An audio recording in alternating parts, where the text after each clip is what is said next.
تو اللہ تبارک و تعالی مختلف ایام میں مختلف زمانوں میں کچھ خاص زمانے اللہ تعالی نے متعین کر دیے ہیں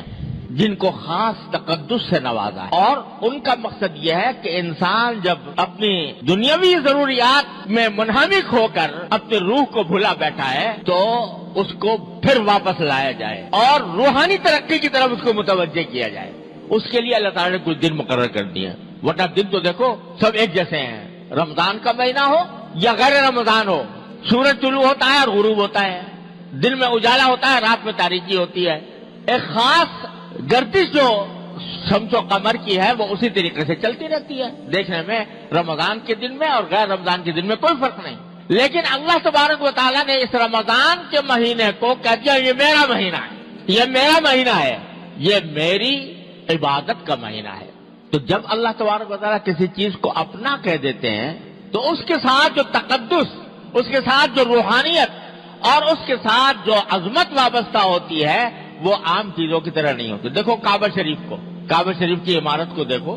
اس میں وہی پتھر وہی سیمنٹ جو عام عمارتوں کے اندر ہوتا ہے، کیا فرق ہے اس میں اور عمارتوں کے اندر؟ بلکہ اگر دیکھا جائے تو دوسری عمارتیں زیادہ خوبصورت اور زیادہ شاندار نظر آتی ہیں بنسبت کعبہ شریف کی عمارت کے۔ لیکن میرے مولا نے کہہ دیا کہ یہ میرا ہے، یہ میرا گھر ہے، بیت اللہ، یہ اللہ کا گھر ہے، اپنی طرف نسبت کر دی۔ اور جب اپنی طرف نسبت کر دی تو اس کے ساتھ جو تقدس وابستہ ہوا، اس کے ساتھ جو لذت ملی، اس کے ساتھ جو حلاوت ملی، اس سے جو روحانیت وابستہ ہوئی، ساری کائنات کی اعلیٰ سے اعلیٰ عمارت بھی اس کا مقابلہ نہیں کر سکتی۔ ایک جا کر آدمی وہاں عمارت کو صرف دیکھتا ہی رہے، اس عمارت کو صرف دیکھتا ہی رہے تو اس کی روح پرورش پا رہی ہوتی ہے۔ اس کو اللہ تبارک و تعالیٰ نے ایسا تقدس بخش دیا۔ تو جب کسی چیز کو اللہ تبارک و تعالیٰ اپنا کہہ دیں یہ میری ہے تو اس سے جو تقدس، اس سے جو روحانیت وابستہ ہوتی ہے وہ اور کسی چیز سے نہیں ہو سکتی۔ تو رمضان کا مہینہ بھی عام مہینوں کی طرح تھا، لیکن میرے مولا نے کہہ دیا یہ میرا مہینہ ہے، میری عبادت کا مہینہ ہے۔ تو اب یہ رمضان کا مہینہ عام دنوں سے ممتاز ہو گیا، اس کی عظمت، اس کا تقدس، اس کی روحانیت سارے دوسرے ایام سے بڑھ گئی۔ اور مقصد یہ ہے، اس رمضان کا مہینہ لانے کا مقصد یہ ہے کہ میرے بندو، تمہیں میں نے کھانے پینے کی اجازت دی تھی، تمہیں میں نے روزی کمانے کی اجازت دی تھی،